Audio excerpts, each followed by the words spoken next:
Welcome to the Z-Guard. Let's check some awesome attacks from here and see how we can submit our partner with different submissions. Yeah, check out the video. Okay guys, so welcome to the Z-Guard video. We have a different video on the knee shield guard where we can use knee shield to start fighting up for dog fights, etc.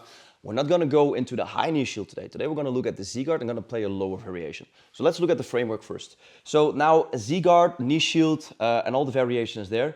I'm gonna use my bottom and my top leg to control my partner and block him from passing. Later we're gonna look at the upper body and how to prevent them from cross-facing or guillotining me. Now first off, if I put the knee high up in his back, this is a perfect way to put some pressure on my opponent, yeah? Or I can use my hand to frame, even on his throat, or reinforce my own knee and play a bit of a higher knee shield. Now for the Z-Guard, we're gonna place the knee lower on my partner's hips, yeah? So my top leg can be on the hip, on the close hip, or my shin can be completely in front of my partner's hip. We're gonna look back at that after we cover the bottom leg. Now the bottom leg, I can use it to either hook my own legs, we're gonna cover that in a second, or I can lace my shoelaces behind his shin, like a butterfly hook, kinda. If you lack the flexibility to do this, you have to choose one of the other options, but you should be flexible enough to here, block his leg and weave it back in. So you can see what's happening. Now my partner sits back on two knees. Now this prevents my partner from knee cut passing easily, or standing up. If he tries to stand up, it's harder because I'm blocking the shin. It gives me so much time to react and control his leg. If my foot is loose, he can come up. Then I have to play my reverse de la Riva from here, yeah? Or he can start knee cut passing. So I like to really lace in for this shin here. What you could also choose to do is to lock your ankles together and then put pressure on his hip. So I'm squeezing my legs together and I'm putting pressure on the hip. If my partner tries to pass and come forward, there's so much pressure on the hip. So now try to put your knee in knee cut pass. There's still a lot of pressure whilst I'm not lacing the shoelaces, yeah? If he tries to unpeel my legs or pass or come forward, there's a lot of pressure here on the hip, okay? So we can choose to play this one. If you come with the knee shield all the way across of the hip, it's better to maintain some distance. If my partner tries to catch a crossface, I can easily extend my back and maintain distance here. So whichever variation you like to play, try out all of them and find out what suits you. I like to either lace in or control the hip. Now from here, I need to have pressure on my partner's hips. So it's important that you don't slack here. If my legs are too loose, my partner can easily pummel it to the side and start passing. Boom, smash me, and go to half guard. So if he tries to switch his hip and pass the knee here, there's a lot of pressure. Okay, now we're gonna look at some attacks from here. Some off balance and how we can chain it to the next thing. First off, this side would be amazing for me to control the underhook to go for his back, but we covered that in the dogfight video, so be sure to check that out. Or if I can get a control of this arm. Now we're gonna first focus on this arm, if we can get control over it. Usually that would be an overhook for me.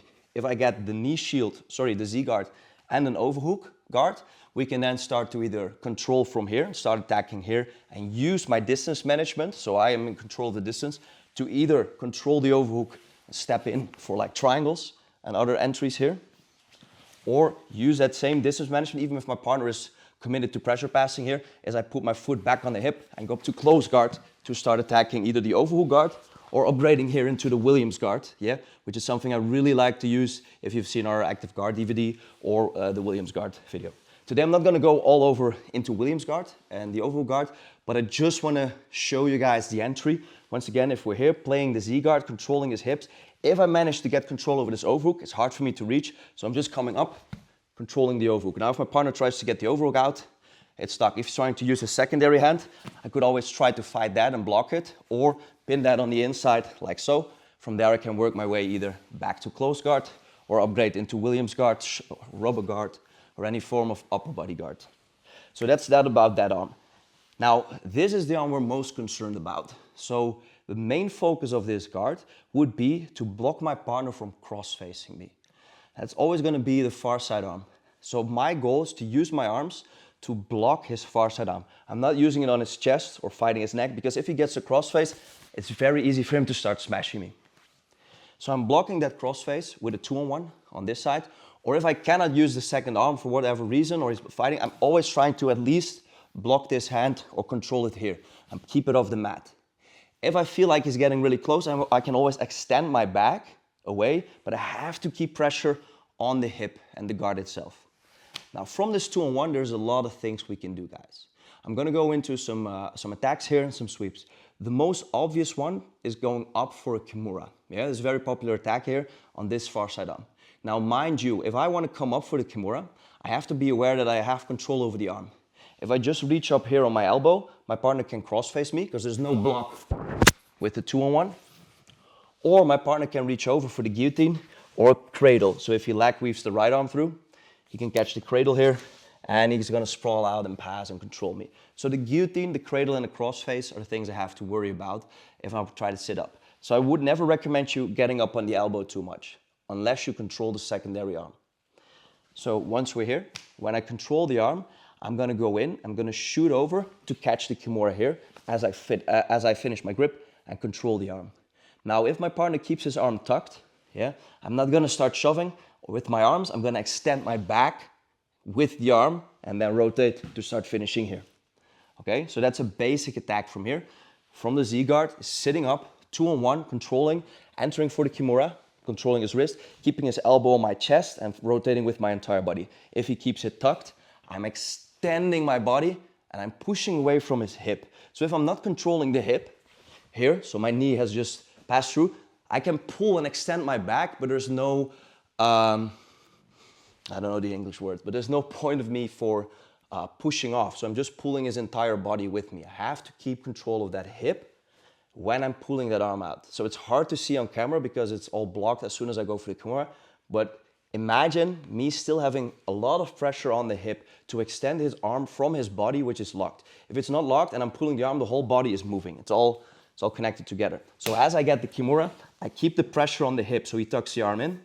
And as I extend, I push my knees away and then I can extend. Hold the arm tight, Marlon. Then I can extend. If my left knee is out and I'm in half guard, it's very, very hard for me to extend because I have no counterpoint of pulling. I really want you guys to catch this detail. Now from that kimura, if for instance, he has such a strong curl, if he closes his hands and S grips, it might be harder. Still, if I use my entire back, I can strip the grip. Marlon has the same weight and same strength as me, so it's easy, but against a very tough opponent, you might not get it to work. But the cool thing is he has now taken away his right hand to base.